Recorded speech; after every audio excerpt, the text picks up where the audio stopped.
So here's reason one. You could die tomorrow. And it sounds kind of morbid, but that's kind of how I look at life. Honestly, a few years ago, 3 years ago, I took a dive into psychedelics.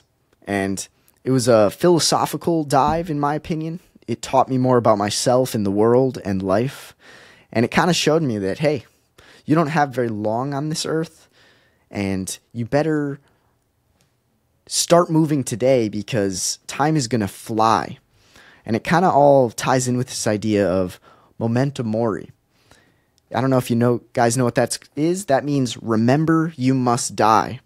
And I just had an episode with Tanner Rind, and he's honestly incredibly inspiring, knows so much about stoicism and philosophy.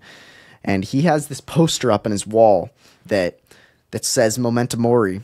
And there's hundreds of check boxes, probably thousands. And you fill them in, and each box represents a week of your life. And so, there's 52 weeks for the 1 year, 52, 52, 52, and it goes all the way to like 80 or 90 years old. And, his is about a quarter or a fifth filled out because he's 22 or 21.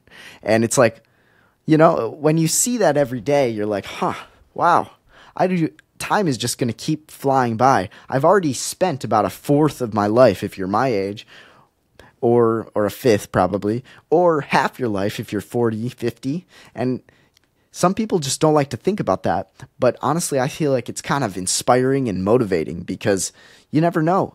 Your time is very sacred, and your clock could run out whenever.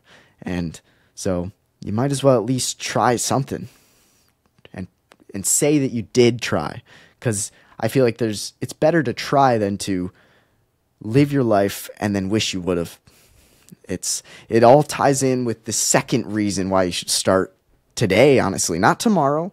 Tomorrow is going to bring other distractions, and you're having the idea now. Start now. You literally have GPT at your fingertips. You have the internet. You have mentors. You have other people in your community that have started businesses. It's just a few questions away to starting this thing, and I truly believe in you. But it ties in with reason number 2 here, which is regret is worse than failure. And it brings me back to this episode, Harley Seelbinder podcast, episode 41 with Nick Cootsie. And I asked him, so what would you say to an entrepreneur who wants to start a business and has a dream? And he's like, don't let the fear of regret, I can't even say it. He says, the fear of regret should outweigh the fear of failure. And if you think about that for a little bit, you realize that, let the fear of regret outweigh the fear of failure. So, what's worse, regret or failure? The fear of regret should be worse than the fear of failure.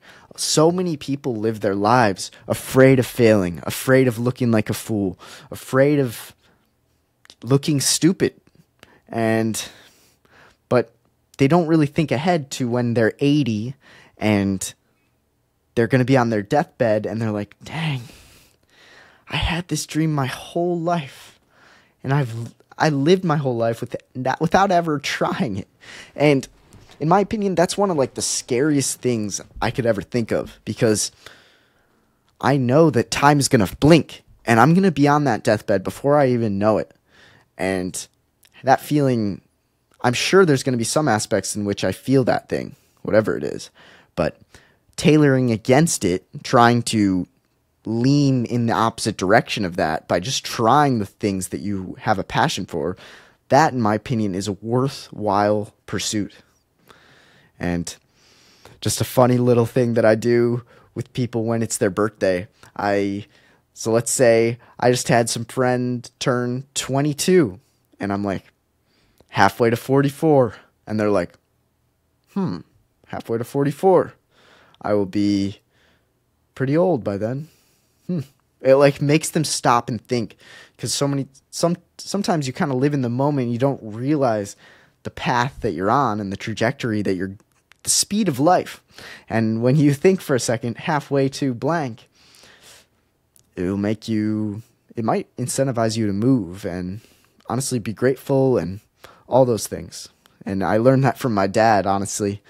My sister and my dad would always say that, and I've totally adopted it because I feel like it's awesome. And it really is like a philosophical, like, make someone think type scenario.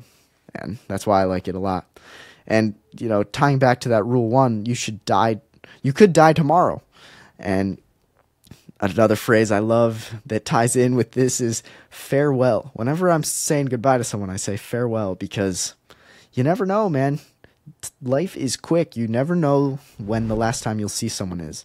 That's why you got to lay it all on the line today. That's what this whole thing's about. Start now. Do it today.